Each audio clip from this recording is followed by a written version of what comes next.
다 같이 자리에서 일어서시기 바랍니다. 우리 예레미야 29장 10절에서 13절 말씀 같이 낭독하심으로 주일 예배 시작합니다. 예레미야 29장 10절에서 13절 말씀입니다. 함께 읽겠습니다. 여호와께서 이와 같이 말씀하시니라. 바벨론에서 70년이 차면 내가 너희를 돌보고 나의 선한 말을 너희에게 성취하여 너희를 이곳으로 돌아오게 하리라. 여호와의 말씀이니라. 너희를 향한 나의 생각을 내가 아나니 평안이요 재앙이 아니니라. 너희에게 미래와 희망을 주는 것이니라. 너희가 내게 부르짖으며 내게 와서 기도하면 내가 너희들의 기도를 들을 것이요 너희가 온 마음으로 나를 구하면 나를 찾을 것이요 나를 만나리라. 아멘. 아버지 하나님, 하나님의 크신 능력과 하나님의 크신 주권으로 우리가 이 자리에 나오게 되었습니다. 주에서 구원을 받고 하나님 나라의 백성이 되었습니다. 이 예배 가운데 그 하나님을 높이고 영광 돌리는 귀한 예배 되게 하여 주옵소서. 예배 가운데 하나님을 찾고 하나님께 구하오니 하나님 또한 만나주시고 하나님과 동행하는 힘 얻어 돌아가게 하여 주옵소서. 이 예배 시종일관 주께 의탁하옵고 예수님의 이름으로 기도합나이다. 아멘. 사도신경으로 같이 신앙 고백드립니다. 나는 전능하신 아버지 하나님 천지의 창조주를 믿습니다. 나는 그의 유일하신 아들 우리 주 예수 그리스도를 믿습니다. 그는 성령으로 잉태되어 동정저 마리아에게서 나시고 본디오 빌라도에게 고난을 받아 십자가에 못 박혀 죽으시고 장사된 지 사흘 만에 죽은 자 가운데서 다시 살아나셨으며 하늘에 오르시어 전능하신 아버지 하나님 우편에 앉아 계시다가 거기로부터 살아있는 자와 죽은 자를 심판하러 오십니다. 나는 성령을 믿으며 거룩한 공교회와 성도의 교제와 죄를 용서받는 것과 몸의 부활과 영생을 믿습니다. 아멘. 앉으시기 바랍니다. 우리 79장 찬양합니다.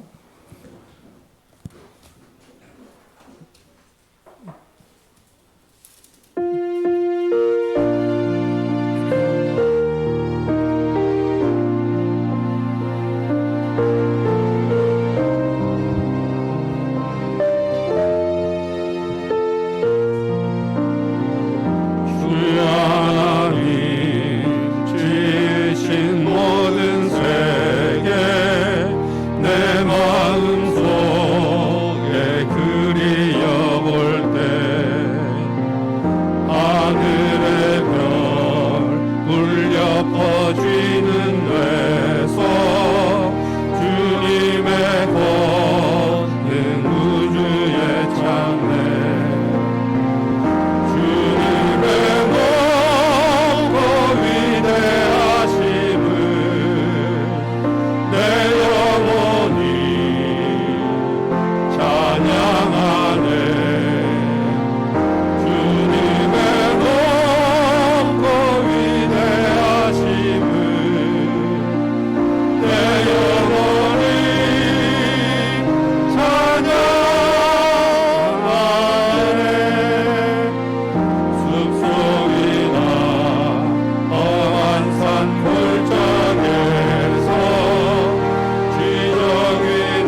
지극히 높으신 만왕의 여호와 하나님, 저희들이 피난처 되시며 언제나 저희들을 지켜주시는 하나님 아버지, 이렇게 좋은 날에 우리를 그볼대이 생명이 선포되는 거룩한 예배에 불러주신 은혜에 감사드립니다.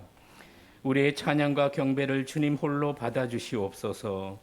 이 시간 영과 진리로 드리는 예배가 되어 하나님 기뻐 받으시는 예배가 되게 하옵소서.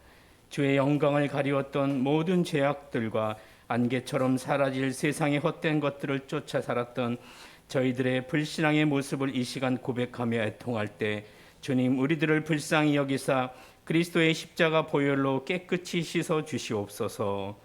성령의 충만함 없이는 살아가기 어려운 영적 전쟁이 치열한 시대를 살고 있습니다. 주님, 모든 주의 자녀들에게 성령의 담배를 부어주사 성령의 능력으로 제약된 세상을 이기는 삶을 살아가도록 도와주시옵소서. 주님, 이 민족이 가야 할 길을 알려주시옵소서. 하나님께서 통치하는 나라가 되게 하옵소서. 정치, 경제, 사회 모든 곳에서 통치하여 주사 정의와 공의가 강물같이 흐르는 나라 되게 하옵소서.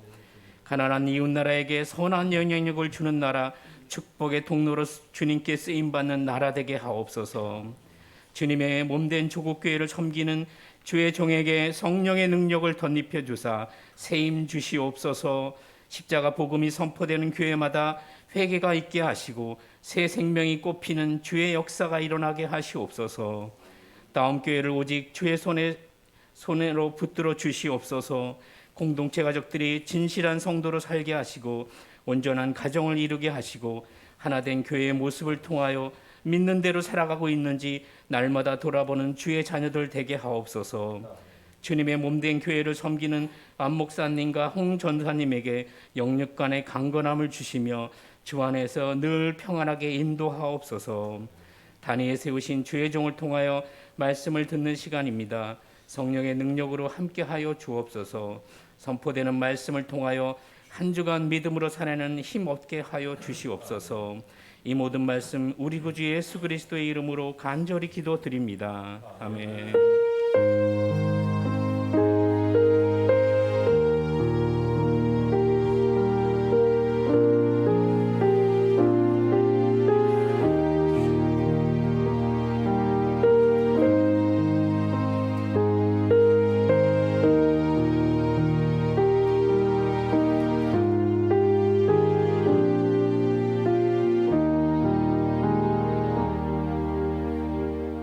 아멘.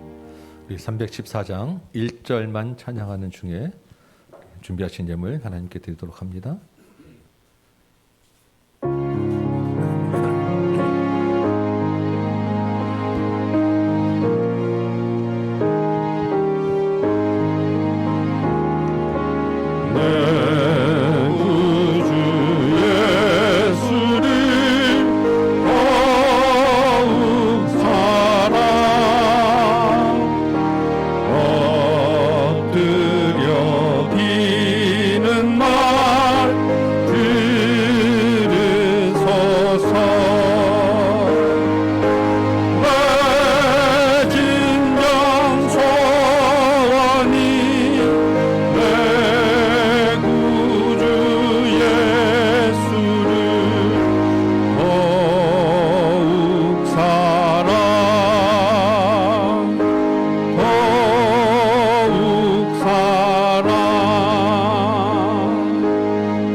아버지 하나님, 주께서 우리에게 필요한 것들을 공급하시고 우리의 일용할 삶을 또한 인도하시고 우리 채워주시니 감사합니다. 주님 은혜 감사하여 또한 구별의 예물 드렸습니다. 모든 것이 다 주님 것임을 고백하는 믿음으로 드렸고 주님이 우리의 주인임을 고백하는 믿음으로 드렸사오니 이 예물 가운데 하나님 영광 받으시옵소서. 하나님 나라 일을 크게 또한 이루어 가 주시옵소서. 이 땅에서 수고하고 애쓰는 모든 손길들 가운데 주님 역사하여 주셔서 주의 백성이 가는 길에 주님과 함께하는 그 형통함을 맛보게 하여 주옵소서. 예수님의 이름으로 기도합나이다. 아멘.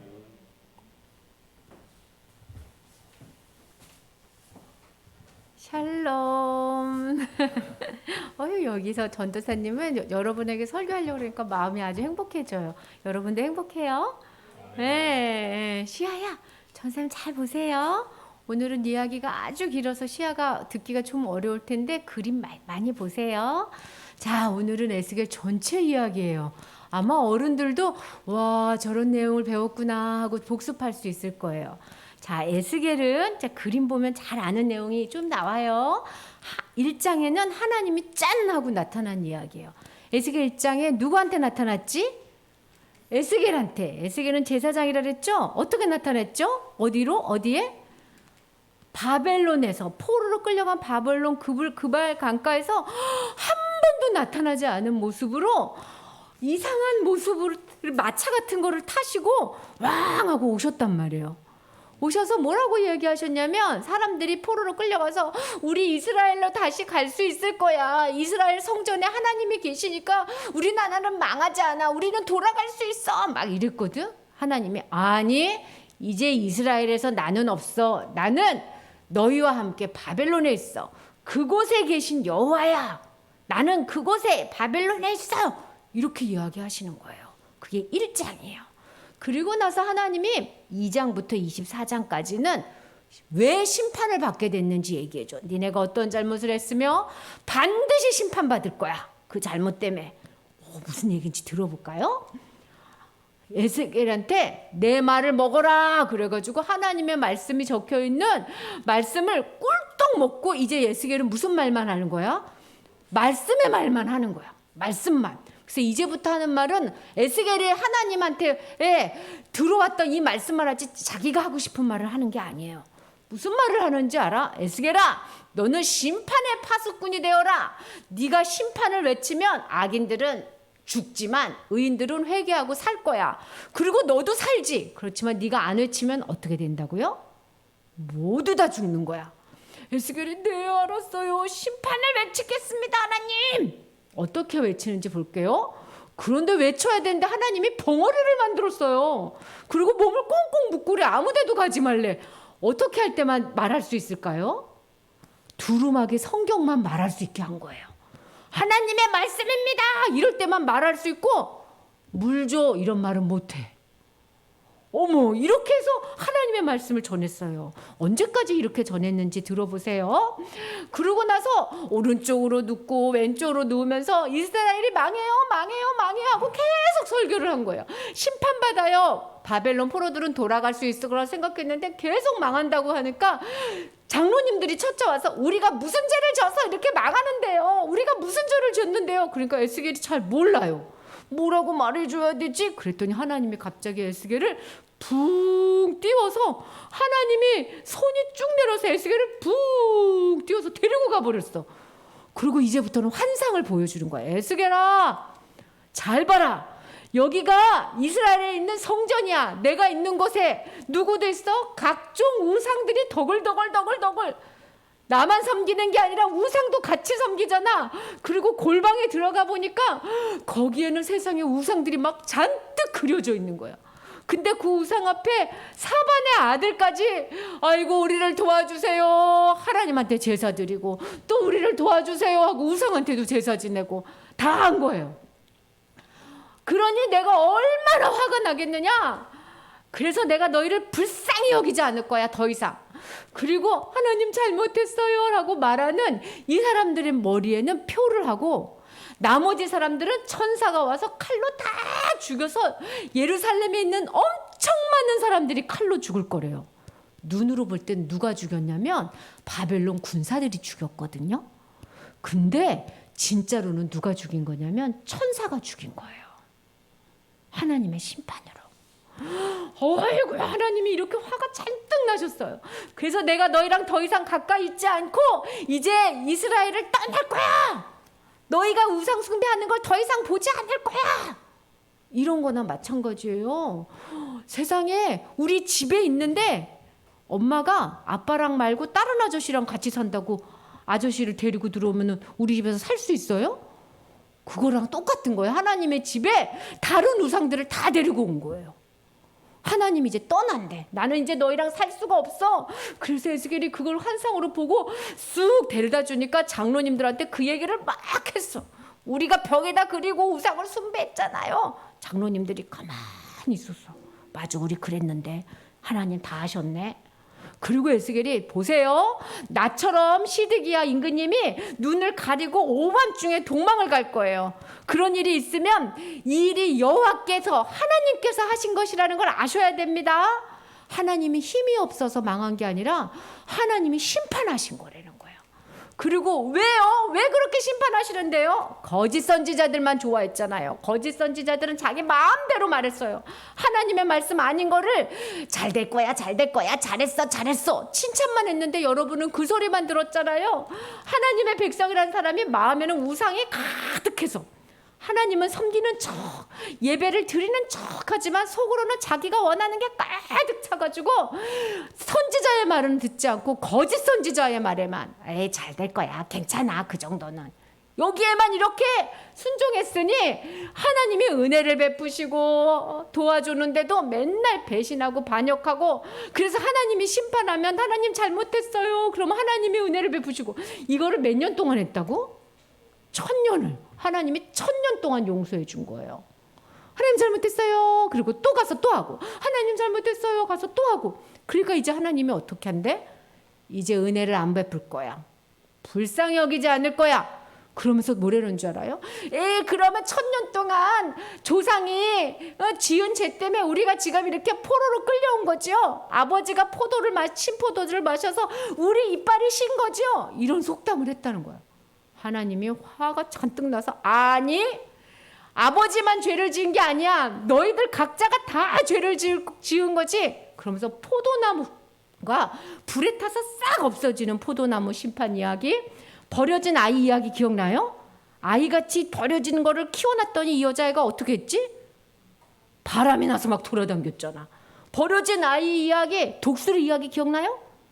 바벨론 임금한테 충성하겠습니다 해놓고 에블 임금님 쫓아가서 바벨론 임금님이 와서 왕 하고 심판한다 그랬죠.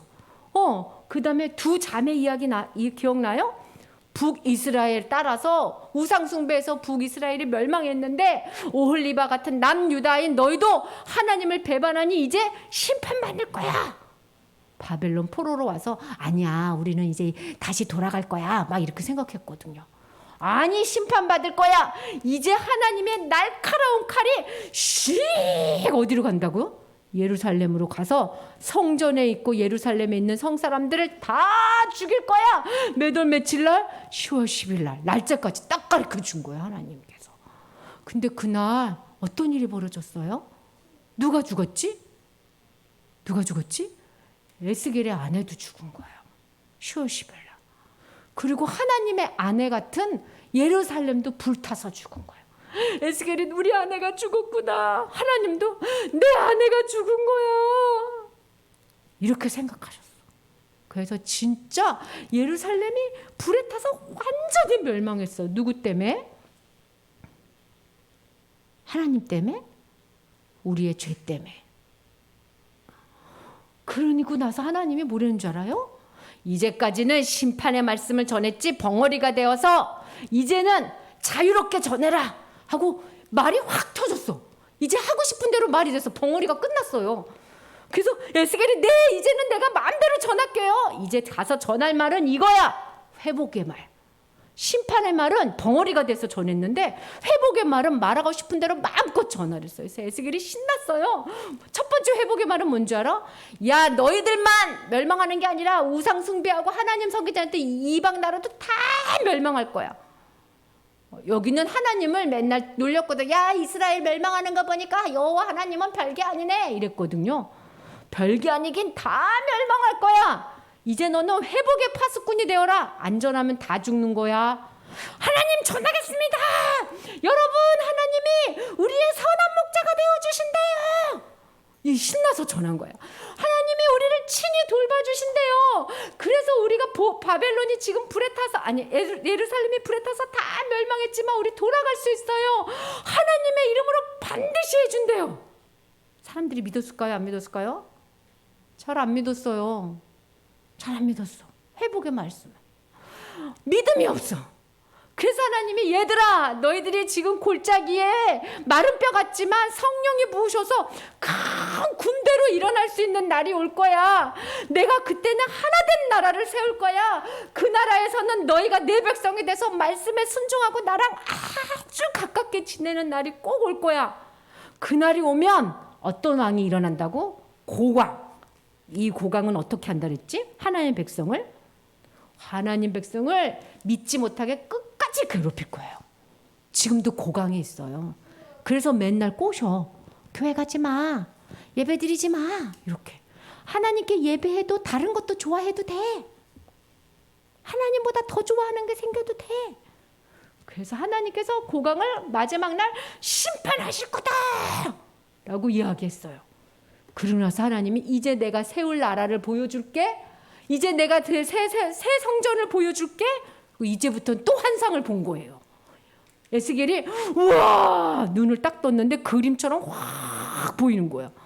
그래서 에스겔이 본 거를 막 썼어요. 내가 새 성전을 보니까요. 거기에 하나님이 들어가셨는데 어떻게 들어갔어요? 슝 하고 들어가셨어. 그 성전에는요. 거룩한 것만 있고 속된 건 들어오지 않아요. 그 성전은요. 사람들이 하나님 잘못했어요. 우리가 정말 우상 숭배를 했어요 라고 진짜 회개하면서 성전에 와서 예배드려.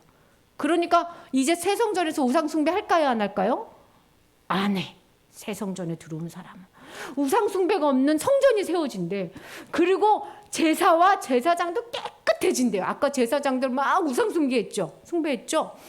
얘들아 피를 바르고 소금을 뿌려.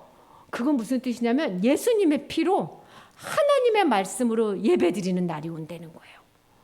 그리고 제사장은 복의 통로로 살 거야. 누가 이렇게 산다 그랬죠? 우리 마음속에 예수님이 있는 사람은 다 복의 통로로 산다 그랬어요. 그런 날이 올 거야. 세 번째로는 이제 땅이 회복되고 다 땅을 나눠줄 거야. 너희가 살 수 있는 땅에 물이 생수의 물이 성전에서부터 쫙 흘러내려가지고 예수님 때문에 다시 회복되는 것처럼 예수님을 믿는 우리 때문에 온 땅이 다시 살아난다는 이야기를 해주신 거예요. 그러면서 그 땅을 나누는데 땅을 어떻게 나누냐면 공평하게 촥촥촥촥촥촥 나눠져서 공평하게 땅을 나누는데 그 한가운데 무슨 땅이 있다고요? 거룩한 땅이 있어. 하나님은 우리 가운데 있는 분이라는 거예요. 그 거룩한 땅 딱 가운데에 하나님이 계신 성전이 딱 있어. 그래서 새 성전을 모시고 있는 백성들은 누구를 가운데 두고 사는 백성이에요? 하나님을 가운데 두고. 우리 가운데 하나님이 계신 거예요. 와, 그렇군요. 그런데 그 거룩한 땅에 이 성읍이라는 마을이 있는 거예요. 성읍.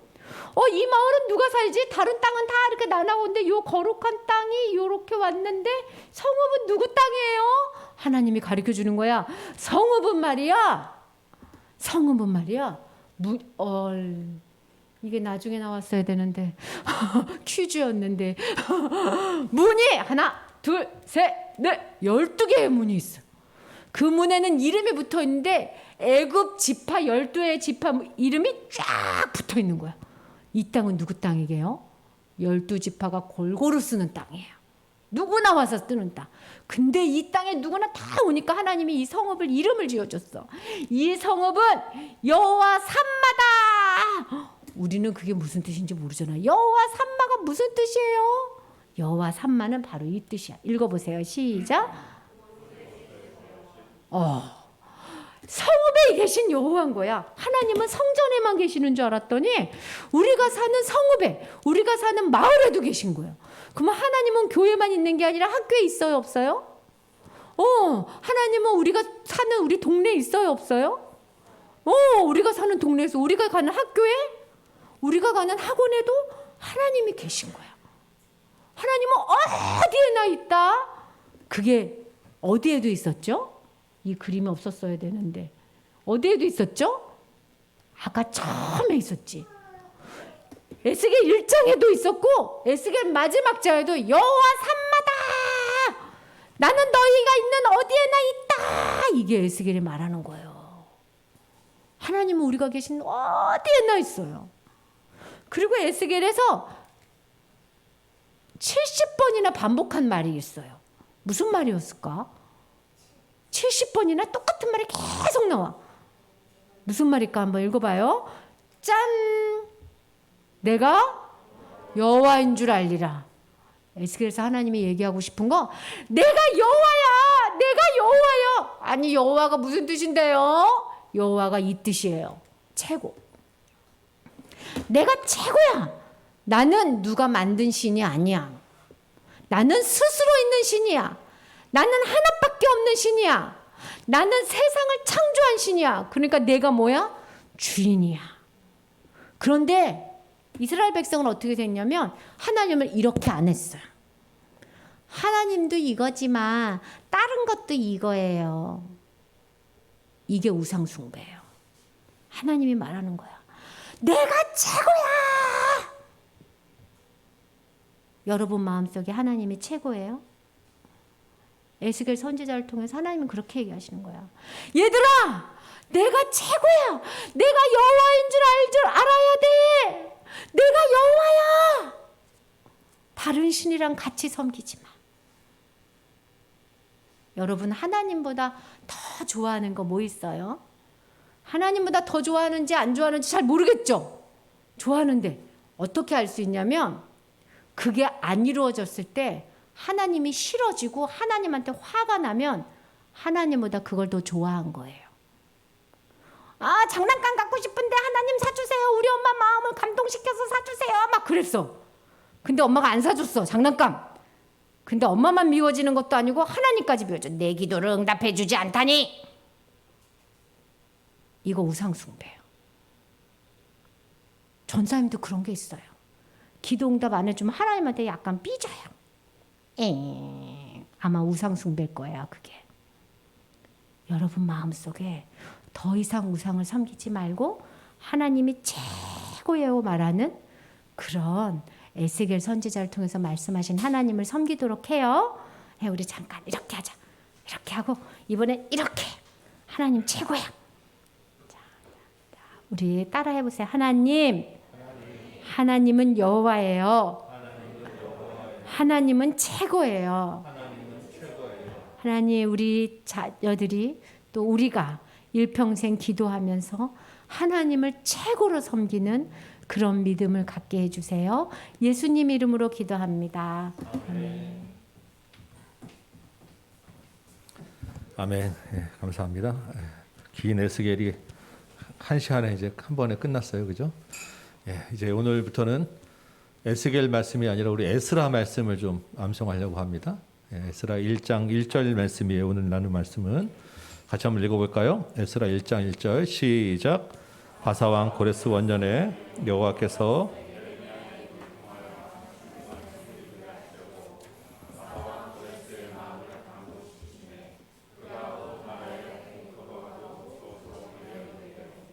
네, 뭐 바사왕 뭐 고레스 나오지만 우리가 외워야 될 말씀이 이거예요. 여호와께서 예레미야의 입을 통하여 하신 말씀을 이루게 하시려고 바사왕 고레스의 마음을 감동시키시며, 이 부분을 우리가 외우시고 마음에 심으셔야 돼요. 우리 이것만 한번 딱 그냥 읽어볼까요? 여호와께서부터 감동시키시며까지 시작. 여호와께서 예레미야의 입을 통하여 하신 말씀을 이루게 하시려고 바사왕 고레스의 마음을 감동시키시며. 네, 이것만 한번 외워보도록 합니다. 한번 연습해 보세요. 여호와께서 감동시키시며, 여호와께서 예레미야의 입을 통하여 하신 말씀을 이루게 하시려고 바사왕 고레스의 마음을 감동시키시며, 여호와께서 예레미야의 입을 통하여 하신 말씀을 이루게 하시려고 바사왕 고레스의 마음을 감동시키시며.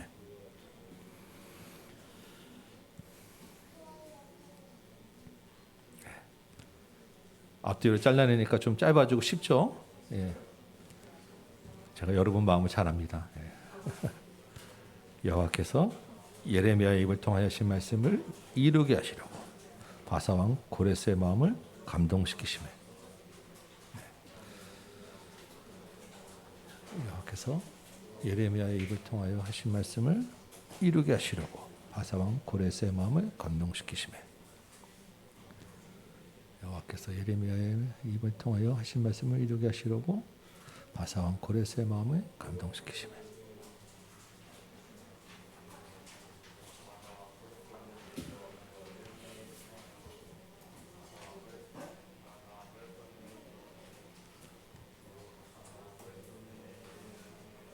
자, 우리 한번 해볼까요? 예. 여호와께서부터 준비되셔서 연습 한번 합니다. 시작. 여호와께서 예레미야의 입을 통하여 하신 말씀을 이루게 하시려고 바사왕 고레스의 마음을 감동시키시며. 한 번만 더 시작. 여호와께서 예레미야의 입을 통하여 하신 말씀을 이루게 하시려고 바사왕 고레스의 마음을 감동시키시며. 아멘. 자, 일어나 보겠습니다. 네, 같이 한번 일어나서 하나님의 말씀을 암송하고 하나님의 말씀을 듣도록 합니다. 네, 준비되셨죠? 네, 한번 합니다. 시작. 여호와께서 예레미야의 입을 통하여 하신 말씀을 이루게 하시려고 바사왕 고레스의 마음을 감동시키시매. 아멘. 우리 서신체로 오늘 우리에게 주시는 하나님의 말씀 같이 있습니다. 에스라 1장 1절에서 4절까지 말씀입니다. 에스라 1장 1절에서 4절입니다. 한 목소리로 한번 같이 읽도록 합니다. 시작. 바사왕 고레스 원년에 여호와께서 예레미야의 입을 통하여 하신 말씀을 이루게 하시려고 바사왕 고레스의 마음을 감동시키심에 그가 온 나라에 공포도 하고 조소도 내려 이르되 바사왕 고레스는 말하노니 하늘의 하나님 여호와께서 세상 모든 나라를 내게 주셨고 나에게 명령하사 유다 예루살렘에 성전을 건축하라 하셨나니 이스라엘 하나님은 참 신이시라. 너희 중에 그의 백성된 자는 다 유다 예루살렘으로 올라가서 이스라엘의 하나님 여호와의 성전을 건축하라. 그는 예루살렘에 계신 하나님이시라. 그 남아있는 백성이 어느 곳에 머물러 살든지 그곳 사람들이 마땅히 은과 금과 그 밖의 물건과 짐승으로 도와주고 그 외에도 예루살렘에 세울 하나님의 성전을 위하여 예물을 기쁘게 드리시니라 하였더라. 아멘. 앉으시기 바랍니다. 오늘 이 말씀 가지고 하나님이 감동시키신다라는 제목으로 같이 한번 은혜를 나눕니다. 네, 지난주까지 에스겔서를 마쳤어요. 이번 주부터는 에스라서를 보려고 합니다. 네, 이름이 비슷하죠. 한 집안 사람은 아니에요. 에스겔, 에스라는 아주 중요한 차이가 있어요. 이 두 성경에 무슨 차이가 있겠습니까?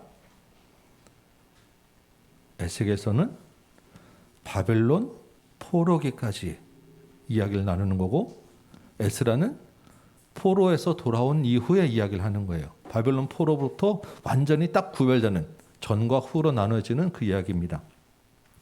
우리 첫 시간이니까 에스라 소개를 조금만 드리면 우선 책 제목이 에스라죠. 그러면 이 책의 저자가 누구겠습니까? 에스라라고 우리가 생각을 하는데 에스라가 아닐 수도 있어요. 에스라의 회고록 이야기가 여기 들어있긴 하지만 약간의 논란이 좀 있고 많은 이야기가 왔다 갔다 합니다. 그래서 우리가 에스라가 이렇게 보이긴 하지만 누구인지 잘 모른다라고 일단 우리는 정리를 하고요. 나중에 밝혀지면 아 그렇군요 하면 됩니다. 네.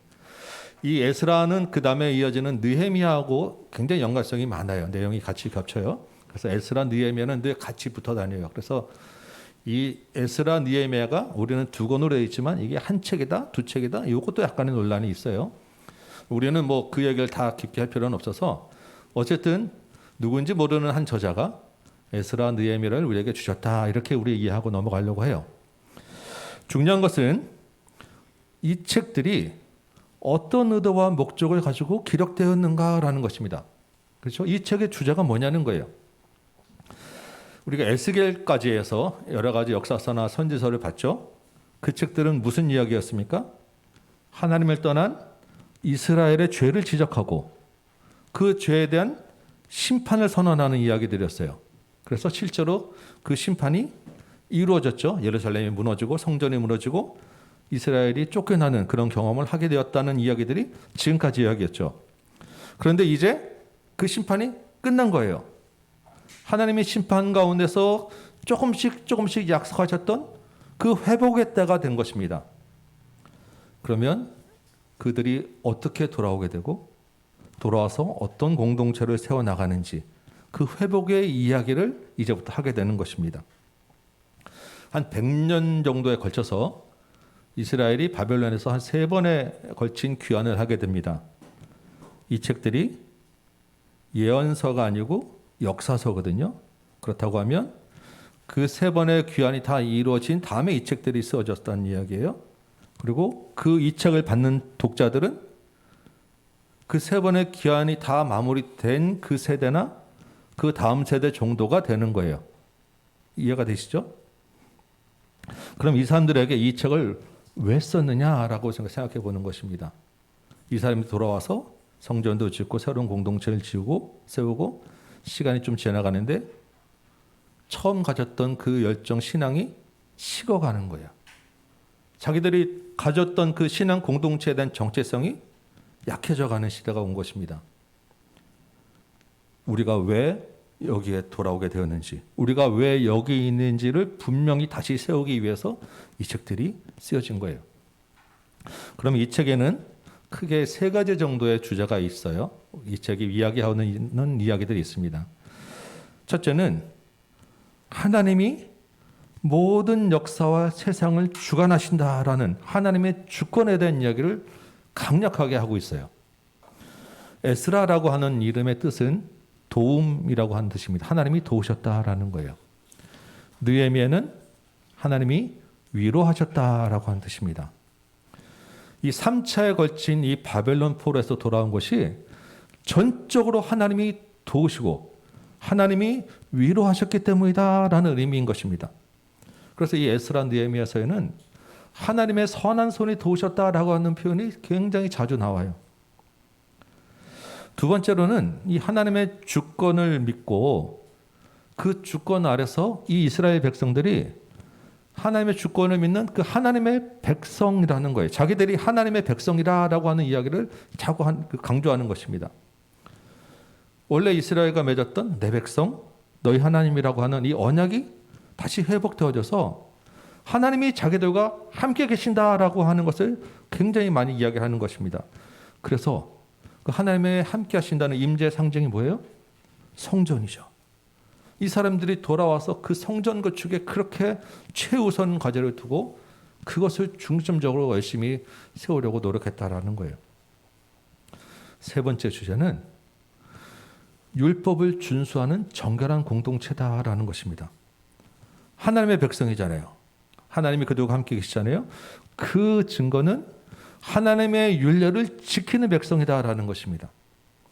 그들의 조상이 하나님의 율례를 따르지 않아서 망했다는 것을 잘 알고 있는 거예요. 그래서 에스라가 율법을 열심히 가르쳐요. 이 사람들이 우리가 보기에 지나치다고 싶을 정도로 그 율법 자체를 지키려고 아주 애를 쓰는 모습들, 그 율법에 의해서 삶을 바꾸어 나가는, 개혁하는 모습들을 우리가 이 본문에서 보게 됩니다. 물론 이 사람들의 회복과 개혁이 완전하지는 않아요.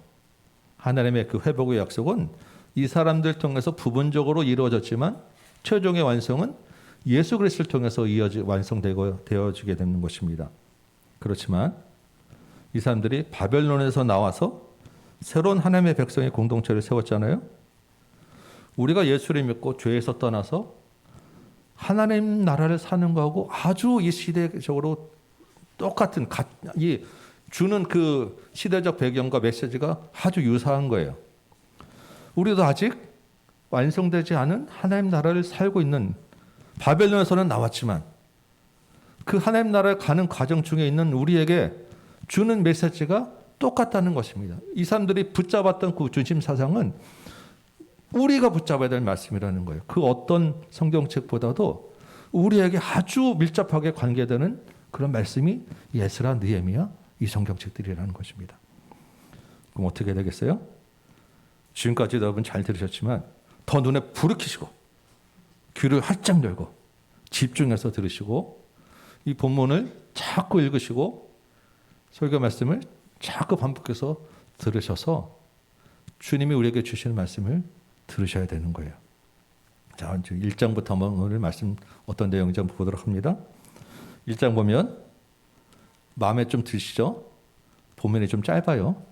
예, 그래서 부담도 좀 덜고 내용도 상대적으로 좀 쉬워요. 왜냐하면 심판에 대한 비유가 아니니까. 1절 보니까 바사왕 고레스 원년이라고 하는 시대적 배경을 알려줍니다. 바사는 페르시아죠. 페르시아는 바벨론 뒤에 일어난 나라입니다. 절대 무너지지 않을 것 같던 바벨론 성이 하룻밤 사이에 무너지고 나라가 바벨론에서 페르시아로 바뀌었어요. 우리 이 장면을 어디서 봤습니까? 다니엘서에서. 그죠? 벨사살이라고 하는 왕이 예루살렘 성전에서 가져온 술잔에다가 술을 따르며 잔치하는데 그 밤에 막 손이 나타나서 벽에도 막 글씨 쓰고 그랬잖아요. 그리고 그 밤에 나라가 바뀌는 역사를 보게 되었었어요. 이 페르시아는 바벨론보다 더 큰 영토를 가진 대제국이 되었습니다. 그러면 이 페르시아라고 하는 이 큰 제국에는 굉장히 많은 여러 민족들이 그 안에 포함되어 있는 거예요. 과거에 바벨론에도 여러 민족들이 있었습니다. 바벨론은 그 민족들을 힘으로 억압했어요. 포로로 끌고 가기도 하고 각자 믿는 신 못 믿게 하고 바벨론 신만 섬기게 하고 이름도 바꾸게 하는 등 이런 말살 정책을 썼는데 이 페르시아의 고레스 왕은 달랐어요. 아수르도 바벨론도 어떤 나라들 다 그런 힘으로 하는 말살 정책을 쓰다 보니까 자꾸 반란이 일어나는 거예요. 곳곳에서. 그래서 그 반란들을 대응하다 보면 나라 힘이 자꾸 약해지고 신경 쓸 게 너무 많아지는 거예요. 이 페르시아의 고레스도 그러한 그 소수민족들의 반란에 힘입어서 자기가 쉽게 바벨론을 무너뜨렸거든요.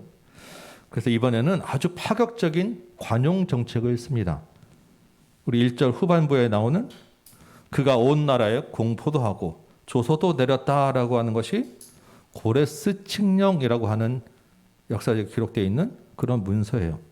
그 내용이 2절에서 4절이 있는데 우리가 아까 본문에서 사실 예배 시작할 때 읽었었습니다. 한번 이렇게 2절만 그래도 한번 기억을 되살려서 다시 읽어볼까요? 2절만 시작.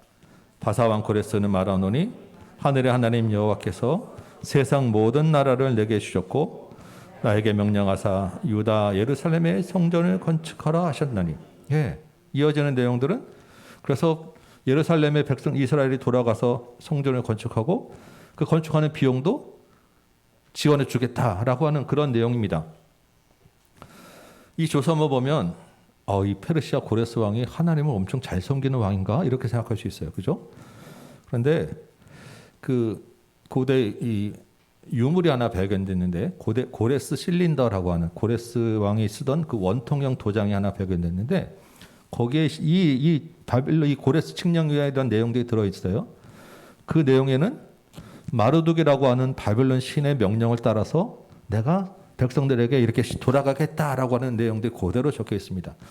이 페르시 고레스 왕이 하나님을 섬긴 게 아니라 이스라엘에게는 내는 주소에는 하나님 시인이라고 쓰고 이 민족에게는 그 나라 시인 써서 각자 돌아가서 각자 자기 성전 세워라고 했던 그 내용이라는 거예요. 아무튼 이 페르시아가 바벨론을 무너뜨리고 이렇게 파격적인 관용 정책을 편 덕분에 이스라엘은 정말 극적으로 예루살렘에 돌아가게 되고 성전을 건축할 수 있게 되었던 것입니다. 세계사에 정말 큰 격변이 한번 지나가는데 그 틈에 이스라엘에게 이런 기회가 생겼던 거예요.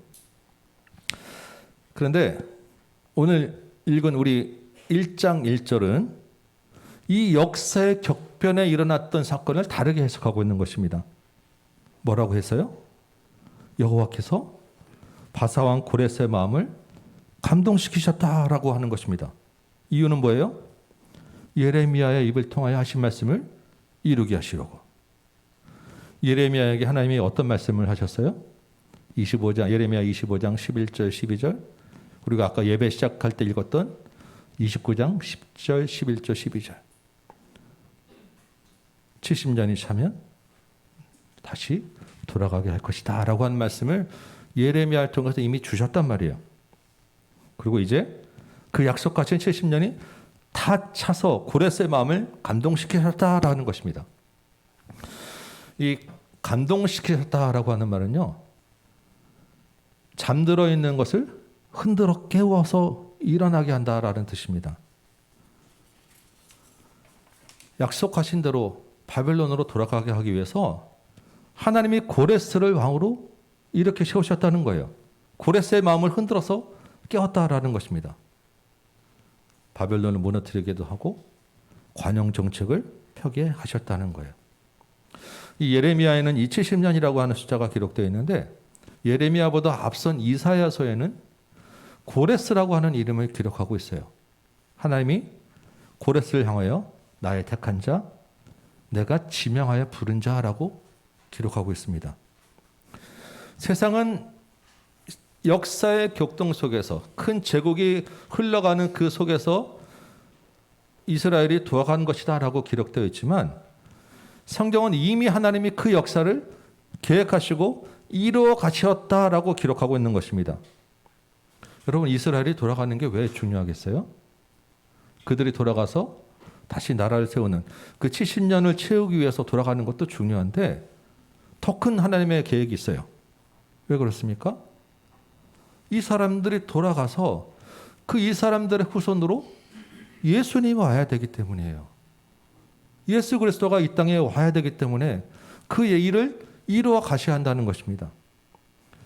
이전부터 예언된 그 메시아 세상을 구원한 주님이 이 땅에 오시게 하기 위해서 고레스를 감동시키시고 세계의 역사를 바꾸시고 하나님의 도구로 사용하셨다라는 거예요.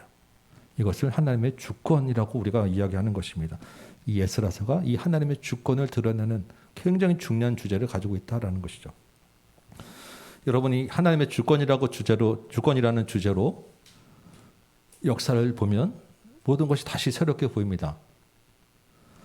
우리가 알고 있는 우리나라의 근현대사 한 100여 년 굉장히 큰 격변이 있었죠.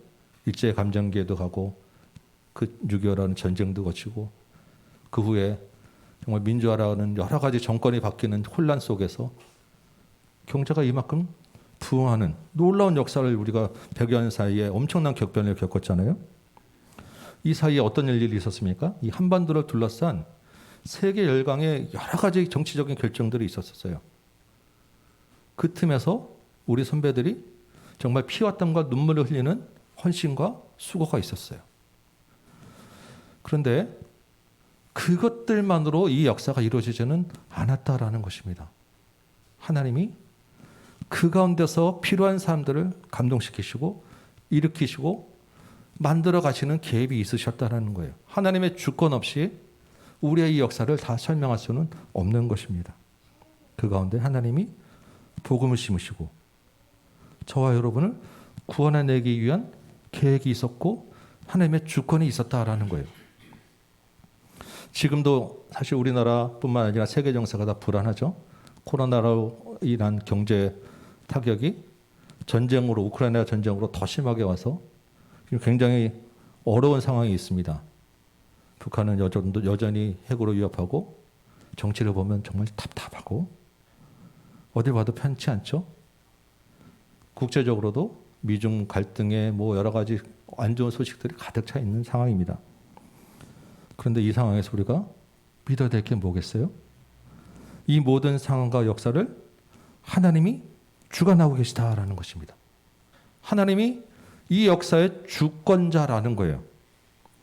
여전히 하나님이 필요한 사람들을 감동시키시고 일으키셔서 필요한 심판을 지금도 행하고 계시고 은혜를 베풀 곳에 은혜를 베푸시고 공의와 사랑으로 이 땅을 다스리고 계시다라는 것을 우리가 믿어야 하는 거예요. 하나님이 이 역사의 주관자라고 하면 우리가 무슨 생각을 할 수 있겠습니까? 그 하나님의 역사의 흐름 안에 있는 하나님의 백성들은 여호와 삼마 하나님이 그곳에 계셔서 그 자기 백성들을 인도해 나가신다라는 확신을 우리가 가질 수 있잖아요. 우리의 모든 일상이 모이는 성읍에 계시는 여호와가 이 역사의 격동 가운데서도 하나님의 백성들을 인도해 나가신다라고 하는 확신을 우리가 가질 수 있는 것입니다. 하나님의 나라라고 하는 이 땅의 나라라고 하는 큰 역사만 하나님이 주관하시겠어요? 아닙니다.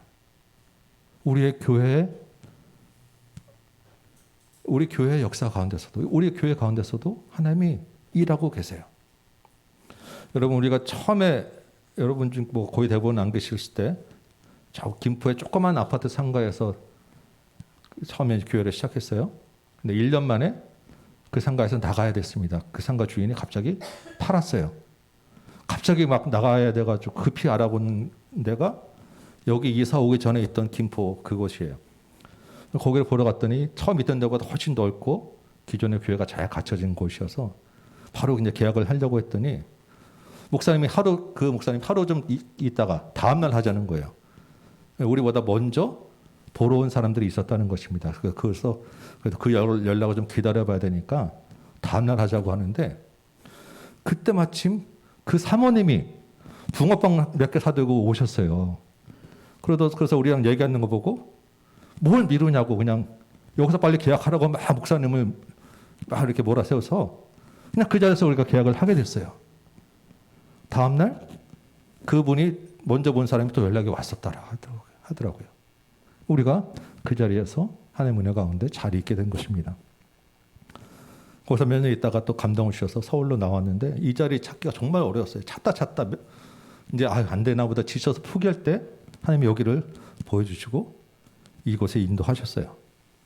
근데 12월 24일 여기 딱 들어오고 바로 그 다음에 코로나가 터졌죠. 2년 동안에 3년 가까이 지금 우리가 이루고 있는 거예요. 근데 기대가 돼요. 하나님이 코로나 가운데 여기까지 인도하시고 이후에 또 하나님의 역사를 우리 교회를 통해서 어떻게 벌려나가실까? 하나님이 이 역사하시고 이끌어 가시는 일은 우리의 기대 밖에 있는 거예요. 하나님의 역사가 정말 기대되는 이 순간에 우리가 있는 것입니다. 여러분, 나라만 그렇고 교회만 그러겠어요? 여러분 개인, 여러분의 가정, 여러분의 집안도 마찬가지 아니겠습니까? 그 역사도 하나님이 다 주관하고 계시죠. 가만히 돌아보시면 내가 지금 여기 있는 것이 정말로 놀랍고 신비한 일들이 한두 가지가 아니지 않겠습니까? 여러분 안에 다 그런 간증이 있으시잖아요. 저도 있고. 여러분 나중에 우리 장로님 간증 한번 들어보실 기회가 있을 거예요. 기가 막히게 하나님 예수 믿는 사연들이 있어요. 여러분 안에 다 있어요. 그 역사를 하나님이 이끌어 가셨다는 것을 우리가 다 알고 있는 것입니다. 어떤 환경에서도 우리를 이곳까지 이끌어 오셨잖아요. 그러면 우리가 무슨 생각을 할 수 있습니까? 이후에 우리의 남은 인생도 하나님이 주권적으로 이끌어 가신다라는 것을 우리가 믿을 수 있는 거예요. 앞으로 우리가 어떤 일을 겪을지 모르고 어떤 어려운 상황에 놓일지 모르겠지만 하나님의 그 약속된 여호와 삼마 임마누엘은 변하지 않는다는 것입니다. 하나님의 일을 이뤄가는 그 격변 가운데서 세상은 흔들리고 사람들의 마음은 다 변하고 왔다 갔다 할지라도 하나님은 변하지 않으신다라는 거예요. 우리가 이 하나님의 주권을 신뢰하는 것이 하나님의 백성에게 허락된 축복이요 믿음이라는 거예요. 여러분 가운데 이 믿음이 굳건해지기를 소망합니다. 하나님의 주권을 확실히 믿는 여러분 되시기 바라요. 그런데 여러분 하나님이 고레스만 감동시키면 하나님의 일이 다 되겠습니까? 고레스 식력으로 판을 깔아놨는데 막상 백성들이 안 돌아가면 어떻게 되겠어요? 일이 안 되잖아요. 5절 보니까 하나님이 포로지에 있는 이스라엘 백성들을 흔들어 깨우신 것입니다. 유다와 베냐민 족장들과 제사장들과 레위 사람 가운데 하나님의 감동을 받고 일어나는 사람이 있었다라는 거예요. 여러분 이 사람들의 입장에서 한번 생각해 볼까요? 이 사람들이 이제 바벨론에 정착한 지 70년이 되었습니다. 70년이면 한 3대가 넘게 지난 거예요. 이미 그곳에 뿌리 다 내리고 정착하고 이제는 안정된 삶을 살아가고 있는데 예루살렘은 아직 황폐한 가운데 있고 이미 다른 사람들이 또 그 땅에 살고 있어요. 바벨론에서 예루살렘까지는 몇 달을 위험을 무릅쓰고 가야 되는 거리예요. 지금 이 안정을 버리고 거기로 돌아가서 성전을 짓는다는 것이 여러분 쉬운 결정이겠어요? 더군다나 이 사람들이 무슨 건축업자도 아니잖아요. 그것을 개발해서 얻는 무슨 개발 이익이 있는 것도 아니잖아요. 그런데 그들 중에 하나님이 감동을 주시는 사람들이 있고 그 중에 그 감동을 받고 일어나는 사람들이 있었다라는 것입니다. 여러분, 이 사람들이 어떤 사람들이겠어요? 하나님의 주권을 믿는 사람들 아니겠습니까? 하나님의 약속을 기억하고 하나님이 하신 일을 신뢰하기 때문에 지금 내가 누리는 거 다 내려놓고 일어날 수 있었던 것 아니겠어요? 앞으로 많은 어려움이 닥칠 것을 알고 뻔히 보이지만 하나님이 일하실 것을 믿기 때문에 하나님 주시는 감동으로 일어날 수 있었던 거예요. 이렇게 하나님의 주권을 믿고 일어나는 그 사람을 데리고 하나님의 일을 이루어 가신다라는 것입니다. 6절부터 보면 그 사면 사람들이 은그릇과 금과 물품과 짐승과 보물로 이 돌아가는 사람들에게 다 주고 도왔어요. 고레스 왕도 예전에 가져왔던 성전 그릇들을 다 돌려주며 가지고 가라고 내어줬습니다. 나중에 우리가 보게 됐지만 이 사람들이 성전 짓는 헌금을 하는데 어마어마한 헌금이 쌓여 있는 거예요. 하도 많이 받아갖고 와서. 여러분, 이 장면이 무슨 장면들을 떠올리게 합니까? 출애굽할 때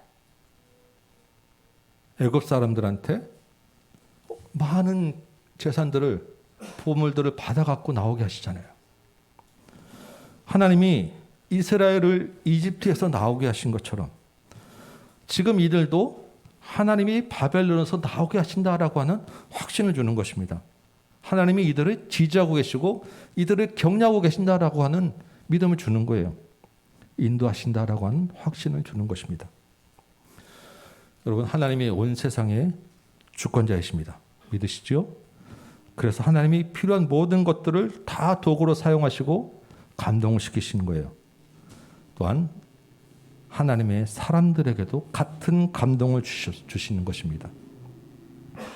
하나님이 다 하실 수 있고 다 하시지만 이 하나님의 감동을 받고 일어나는 사람들과 또한 함께 일하신다라는 것입니다. 여러분, 저와 여러분 안에 예수가 있으시죠? 하나님의 자녀가 되었죠? 그러면 하나님의 일을 하시는 그 일을 우리에게도 감동을 주셔서 하나님이 같이 일하겠다라고 하는 마음을 주신다라는 것입니다. 우리와 함께 일하시기 원하는 하나님이 계시다라는 거예요. 여러분, 하나님의 감동을 받고 일어나셨습니까? 하나님이 우리에게 감동을 줄 때 우리가 잘 깨닫지 못하고 일어나지 못하는 경우 이유가 있어요. 왜 그렇겠습니까? 하나님의 일을 해 나갈 때 어려움이 보이기 때문이에요. 뻔히 보이는 어려운 상황. 내가 결단하고 일어나고 할 때 바벨론에서 예루살렘까지 돌아가는 그 길에 놓인 많은 어려움을 보이기 때문에 내가 가지고 있는 것을 내려놓아야 되는데 내려놓지 못하기 때문에 내가 감동을 받지 못하고 마음에 감동이 오지만 쉽게 결단하지 못하는 것입니다. 하나님의 주권을 온전히 신뢰하지 못하기 때문이라는 거예요. 여러분, 어떤 상황과 환경보다 어떤 어려움보다 더 크신 하나님의 주권을 믿으시기 바라요. 현실은 모든 문제를 다 주관하시는 하나님을 신뢰하라는 것이 오늘 본문이 우리에게 주는 메시지입니다. 이 하나님의 주시는 감동을 가지고 믿음으로 일어나는 여러분 되시기 바라요.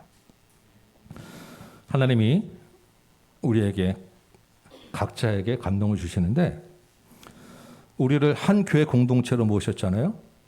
그러면 우리에게 공통적으로 주시는 감동도 있다라는 것입니다.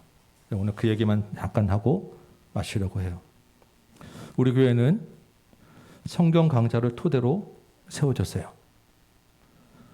제가 신학교에서 처음 이 비전을 가질 때 저에게 처음 주셨던 말씀도 하나님의 말씀을 혼잡케 하지 말라라는 거예요. 말씀의 홍수 가운데 오히려 말씀이 사라진 이 시대에 하나님의 말씀으로 세우는 것, 하나님을 알게 하는 것이 우리 교회가 받은 가장 큰 비전입니다. 그래서 좀 힘들지만 유별나게 우리가 성경 강좌를 하려고 하는 거고 지금 하고 있는 거예요. 여러분도 우리 같은 공동체이기 때문에 그 비전으로 같이 이 자리에 참석하시고 말씀을 나누어 가시는 것으로 제가 믿습니다. 그렇죠? 그런데 그 하나님의 말씀을 가르치고 세우는 그 대상 중에 특별하게 우리는 더욱더 다음 세대에 집중하는 마음을 우리에게 주셨어요. 물론 여러분을 세우는 것도 중요하지만 여러분을 통해서 다음 세대를 세워나가는 게 우리에게 더 큰 비전이라는 거예요. 그래서 우리 교회 이름이 뭡니까? 다음 세대를 세움, 다움 교회 아니겠습니까? 하나님이 저와 여러분에게 공통된 이 감동을 주셨다고 저는 믿어요. 우리가 이 비전과 감동을 가지고 그동안 한다고 했죠. 근데 사실 많이 부족하죠. 우리가 전문적이고 체계적인 시스템을 갖춘 것도 아니고 가정에서 여러분이 말씀을 잘 가르치는 것 같지도 않고 아이들을 봐도 얘들이 말씀을 잘 받고 있는가, 얘들이 믿음이 잘하고 있는가 잘 모르겠어요. 학생부, 청년부 올라가면서 입시 때문에, 성적 때문에, 문화 때문에, 진로 때문에 많은 아이들이 흔들려요. 우리 청년부가 9명이나 있는데 여러분 하나님 앞에서 정말 펄펄 끓는 청년 9이 있으면 세상이 감당치 못해요. 정말 교회가 가만히 있을 수가 없습니다. 이 청년들이 들쑥거리니까 이 막 그 펄펄 끓는 것을 뒷바라지하게 그냥 바빠가지고 우리 교회 조용해요. 사실 뭐 제가 청년들한테 정말 제대로 잘 해준 것도 없으면서도 가끔 보면 우리 청년들 이러면 안 되는데라고 답답하고 안타까운 마음을 자꾸 안타까운 마음으로 볼 때가 있어요. 그런데 이번 말씀을 준비하고 기도하는데 소망을 주시더라고요. 하나님이 우리를 감동시키시듯이 하나님이 이 아이들도 감동시키신다. 이 아이들을 흔들어 깨울 때가 있다라는 마음을 주시더라고요. 부족하지만 우리가 이 아이들에게 심는 이 말씀이 하나님께로 인도해 나갈 것이다 라고 하는 하나님의 주권을 믿는 그런 감동이 생기더라고요.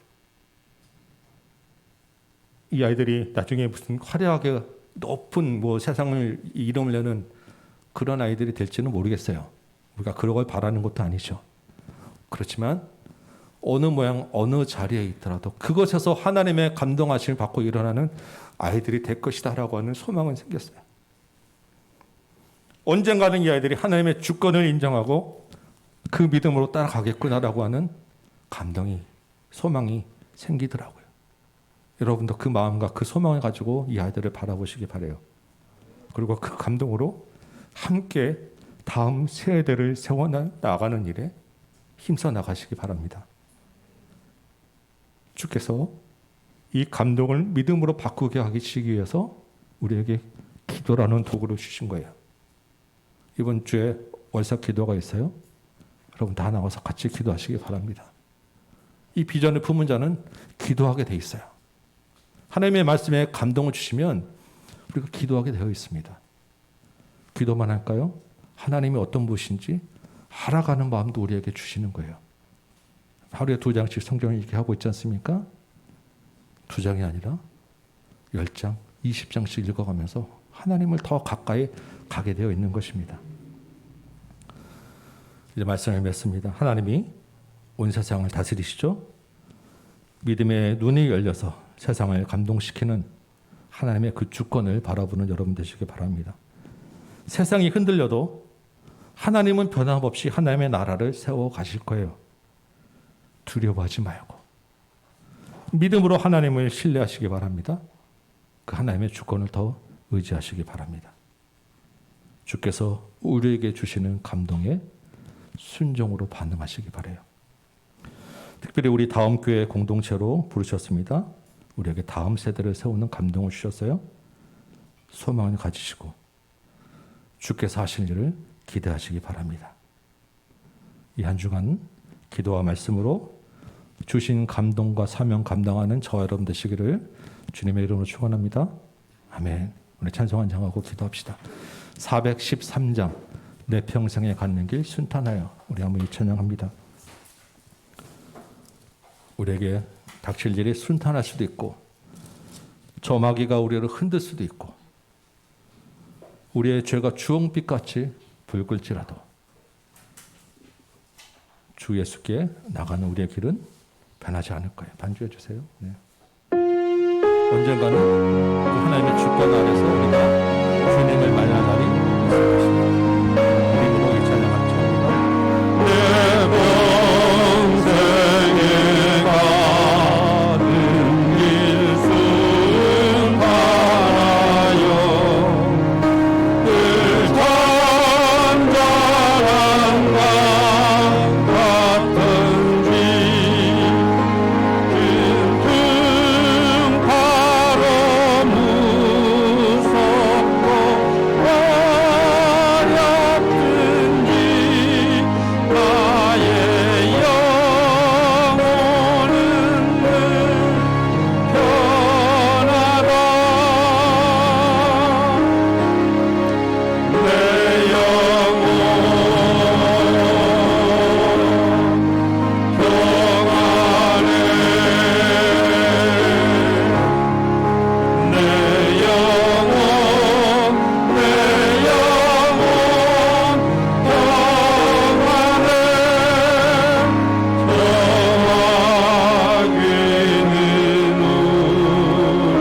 우리를 삼키려고 입 벌리고 달려와도 주 예수는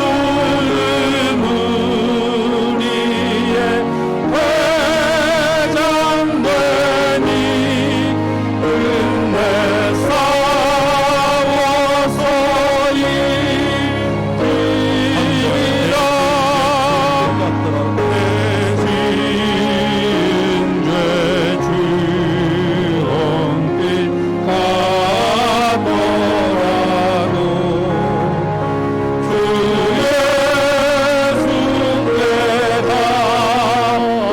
달려면 그 십자가 피로써 다시 쓰사 힘든보다 더 정하리라.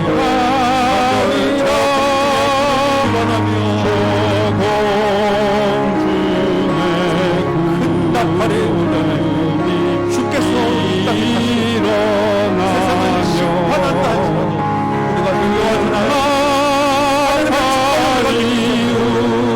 하나님 때에 주 오셔서 세상 심판에도 나의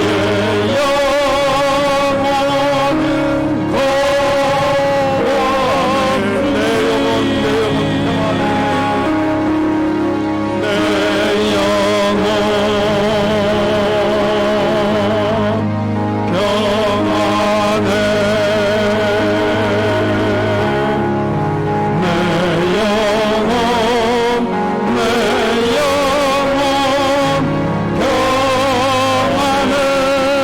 말씀 사탄에 맞춰서 기도합시다. 주님, 하나님이 이 땅의 주관자시고 하나님이 역사를 이루어 가시는데 우리가 하나님의 주권을 신뢰하지 못하고 두려워하고 주저하였음을 고백합니다. 우리를 용서하여 주옵소서. 우리 앞에 있는 현실의 문제보다 더 큰 하나님을 신뢰하지 못하고 늘 하나님 앞에서 우리가 머뭇거렸습니다. 하나님 앞에 회개하며 기도하시기 바라고, 하나님 이제는 내가 하나님의 주권을 신뢰하고 일어나겠습니다.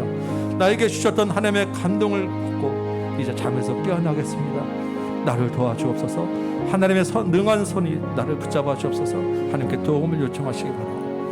그 비전을 가지고 주께서 우리에게 다음 교회를 허락하시고 특별히 우리 다음 세대를 우리에게 맡기셨었는데 주님, 이 사명 우리가 함께 하여 주옵소서. 우리 다음 세대를 믿음으로 말씀으로 세워 주옵소서. 우리 같이 한번 기도하도록 하겠습니다. 기도합니다.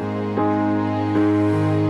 함께 하여 주옵소서. 우리 다음 세대를 믿음으로 말씀으로 세워 주옵소서. 하신다는 것을 우리가 그동안 머리로는 알았었고, 하나님, 내 눈이 여호와를 바라보지 못하고 내 마음이 하나님의 주권을 신뢰하지 못하여서 하나님 머뭇거리고 뒷걸음치고 하나님 현실의 문제 앞에 하나님을 떠나지 않았음을 고백합니다. 나의 부족함을 용서해 주옵시고, 나의 죄악을 용서해 주옵시고, 나의 머뭇거리는 이 연약함을 용서해 주옵시고, 우리 앞에 있는 현실의 문제보다 더 큰 하나님을 신뢰하게 하여 주옵소서. 하나님께서 역사하시고 하나님께서 감동하셔서 세상을 모두 이끌어 가시고, 하나님 믿음의 눈으로 하나님을 바라보게 하여 주옵시고, 믿음의 눈이 열리게 하여 주옵소서. 아버지 하나님, 우리가 그동안에 머뭇거렸던 우리의 죄를 용서하여 주옵시고, 하나님을 신뢰하지 못했던 우리의 죄를 용서하여 주옵소서. 아버지 하나님, 우리 앞에 있는 재산의 문제, 현실의 문제, 입시의 문제, 우리 자녀의 문제, 하나님 그 어떤 문제보다 하나님이 더 크신 하나님이 있습니다. 우리 교회를 이끌어 가시고 우리 교회 통해 하나님의 크신 일을 계획하신 분이 있습니다. 이 나라 이 민족이 하나님 앞에 범죄하고 안담하고 답답한 현실에 있지만 하나님께서 이 민족을 통해서 역사하시고 이끌어 가시는 계획이 있는 분이 있습니다. 주께서 이 땅이 정말 하나님이 없다는 악의 세로 넘어지고 이 땅을 하나님이 심판하시고 이 땅 가운데 죄 믿는 자녀들을 구원하실 날이 있음을 우리가 믿습니다. 아버지 하나님, 그 하나님의 주권을 바라보고 믿음으로 일어서는 우리 모든 다음 주의 성도들을 도와주옵소서.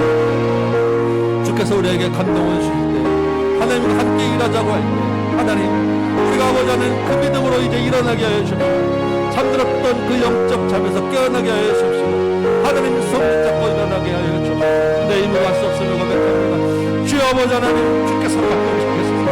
우리의 손을 붙잡아 주옵소서. 성령께서 우리의 마음을 붙잡아 주옵소서. 주여 아버지 하나님, 우리의 연합합니다. 나는 할 수 없사오나 주님 손 붙잡고 일어날 줄 있사오니 하나님 역사하여 주옵소서. 우리 아버지 하나님, 우리가 가는 곳에 여호와 삼라, 여호와가 그곳에 계심을 나타내게 하여 주옵소서. 임마누엘, 하나님이 우리와 함께 계심을 나타내는 믿음의 성도들을 도와주옵소서. 같은 사업장에서 하나님 주의 자녀들이 가는 곳에 힘이 있게 하여 주옵소서.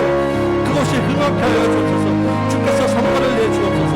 하나님 우리 자녀들이 가는 곳에 하나님 우리 자녀들에게 지혜도 주시고 하나님의 이름과 영광을 나타내게 하여 주옵소서. 아버지 하나님, 이것이 우리의 공로가 된 것이 아니라 하나님이 역사하셔서 된 것임을 드러내게 하여 주옵소서. 하나님의 이름, 내가 여호와이니라 말씀하신 그 하나님의 이름을 드러내게 하여 주옵소서. 하나님의 주권에 사로잡혀 모든 우리 가운데 우리 믿음의 성도 각 가정과 등과도 주께서 은혜를 주옵소서. 특별히 아버지 하나님, 우리에게 믿음의 자녀들 다음 세대로 허락하였사오니 아버지 하나님, 우리 청년부가 일어나게 하여 주옵소서. 우리 청년들에게 힘을 주시고 비전을 주옵소서. 우리를 감동시키셨던 하나님이 우리 청년들의 마음도 감동시켜 주시옵소서. 아버지 하나님, 이 청년들이 일어나게 하여 주옵소서. 하나님의 조건을 믿는 힘 있는 청년들이 이 땅을 바꿔내고 교회를 바꿔내고 세상을 바꿔낼 줄 있사오니 우리 청년들을 사용하여 주옵소서. 우리 학생들을 기억하셔서 하나님, 이 학생들에게 은혜를 더하여 주옵소서. 세상은 학업 때문에 대학 때문에 진로 때문에 눌려있도록 하나님, 우리 아이들은 하나님께서 주시는 그 감동으로 일어나게 하여 주옵소서. 세상이 감동치 못하는 우리들 되게 하시고 우리와 어린 아이들, 이 아이들의 마음속에 하나님 말씀을 심사하고 이 말씀이 이 아이들은 등에 끈들이 있어서 하나님 나라에 이루기까지 이 아이들을 자라게 하여 주옵소서. 바꿔내 주옵소서. 주여 은혜를 더하여 주옵소서.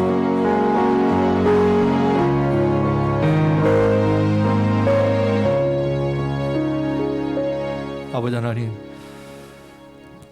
주께서 세상에 주관자시고 하나님의 주권이 온 세상을 다스리고 계신다는 것을 우리가 그동안 머리로만 알았음을 고백합니다. 현실의 문제보다 더 크신 하나님을 우리가 신뢰하지 못했음을 고백합니다. 우리의 연약함, 우리의 미련함, 우리의 죄악을 용서하여 주옵시고 이제는 하나님을 온전히 신뢰하게 하여 주옵소서. 주께서 우리의 모든 길을 인도하시고 주께서 세상 역사를 하나님 나라로 이끌어 가신다는 것을 굳게 믿고 신뢰하는 믿음으로 세워지게 하여 주옵소서. 이 믿음으로 주께서 주신 우리의 감동에 순종하여 일어나는 우리 성도들 되게 하여 주옵소서. 더 이상 머뭇거리지 말게 하여 주옵시고 두려워하지 말게 하여 주옵시고 우리 앞에 있는 문제들을 바라보지 말게 하시고 주께서 주시는 격려와 위로와 도움을 가지고 믿음으로 일어나는 믿음의 성도들 되도록 도와주옵소서. 그래야 주의 백성들이 가는 곳곳에 하나님이 함께 하시는 여호와 삼마 임마누엘이 이루어지게 하여 주옵시고 그곳에서 하나님 영광 받아 주옵소서. 특별히 아버지 하나님 우리 다음 공동체로 모으시고 같은 비전을 주셨사오니 우리를 통하여 하나님의 말씀이 이 땅에 가르치기 원합니다. 하나님의 말씀으로 세워지길 원합니다. 특별히 우리 다음 세대가 하나님의 말씀으로 세워져서 이 아이들이 이 세상을 바꿔내는 아이들 되도록 도와주옵소서. 말씀이 사라지고 희미해져가는 이 시대에 우리 청년들이 하나님의 말씀을 세우는 아이들 되도록 도와주옵시고 세상은 입시에 눌려 있지만 우리 학생들은 더 큰 하나님을 바라보게 하여 주옵시고 우리 어린 우리 심령들 가운데 심는 이 말씀들이 하나님 나라에 이르기까지 든든히 이 아이들을 데려가 주옵소서. 우리가 이 비전으로 주님께 다가가 기도하고 있사오니 주님 우리 손에 힘을 주옵시고 우리 힘으로 감당할 수 없는 것들을 성령께서 선하게 도우시고 인도하여 주옵소서. 이제는 우리 구주 예수 그리스도의 은혜와 하나님 아버지의 크고 무한하신 사랑하심과 성령님의 감화감동 역사하심이 여기 모인 모든 심령들 머리 위에 각 가정 위에 주의 몸된 제단 위에 조국교회와 이 나라 이 땅 위에 선교의 현장들 위에 이제부터 영원토록 함께 계실지어다. 아멘.